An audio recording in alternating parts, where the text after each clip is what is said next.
ભગવાનના 24 અવતારોની કથા બતાવી છે। બહુ ટૂંકમાં તમને ભગવાનના 24 અવતારોની કથા બતાવું અને આમ તો ક્રમશઃ 24 અવતારોની કથા શ્રીમદ ભાગવતમાં છે અને 24 અવતારોની કથા એટલે જ શ્રીમદ ભાગવતની કથા છે। પહેલો અવતાર ભગવાન સનત કુમારનો થયો। સનક સનંદન સનાતન સનત કુમાર કહેવાના છે। બીજો અવતાર ભગવાન વરાહનો થયો છે। ત્રીજો અવતાર ભગવાન નારાયણ નારદના રૂપમાં પ્રગટ થયા। ચોથો અવતાર ભગવાનનો થયો નર નારાયણનો। પાંચમો અવતાર ભગવાન કપિલનો થયો છે।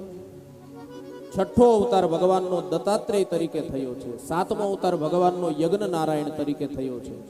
આઠમો અવતાર ભગવાનનો ઋષભદેવના રૂપમાં થયો। નવમો અવતાર ભગવાનનો પૃથુ રાજાના રૂપમાં થયો। 10મો અવતાર ભગવાનનો થયો છે મત્સ્યના રૂપમાં। 11મો અવતાર ભગવાનનો કુર્મના રૂપમાં। 12મો અવતાર ભગવાનનો ધર્મંતરીના રૂપમાં।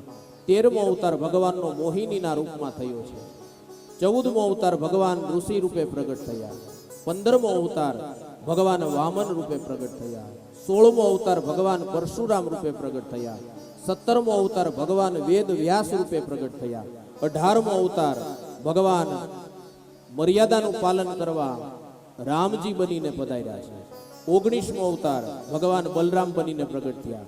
20મો અવતાર ભગવાન કૃષ્ણ બનીને પ્રગટ થયા। 21મો અવતાર ભગવાન બુદ્ધ બનીને પ્રગટ થયા।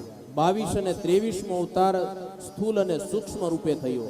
સ્થૂલ અને સૂક્ષ્મનો મતલબ થાય પૃથ્વી ઉપર જેટલું પણ દેખાય છે એ ભગવાનનું જ સ્વરૂપ છે અને સ્થૂલ એટલે જે નથી દેખાતું પણ જેને આપણે અનુભવી શકીએ છીએ। દાખલા તરીકે પવન આવે હવા આવે એ દેખાતી નથી એનો અનુભવ થઈ શકે તો સ્થૂલ અને સૂક્ષ્મ 22મો અને 23મો અવતાર અને 24મો અવતાર ભગવાનનો હવે થવાનો છે કલ્કી રૂપે। ક્યાં થવાનો છે?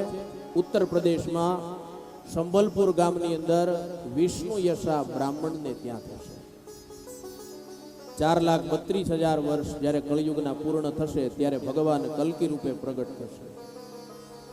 અત્યારે હજી 5,127મું વર્ષ કળયુગને ચાલે છે। 4,32,000 પહોંચવાનું છે।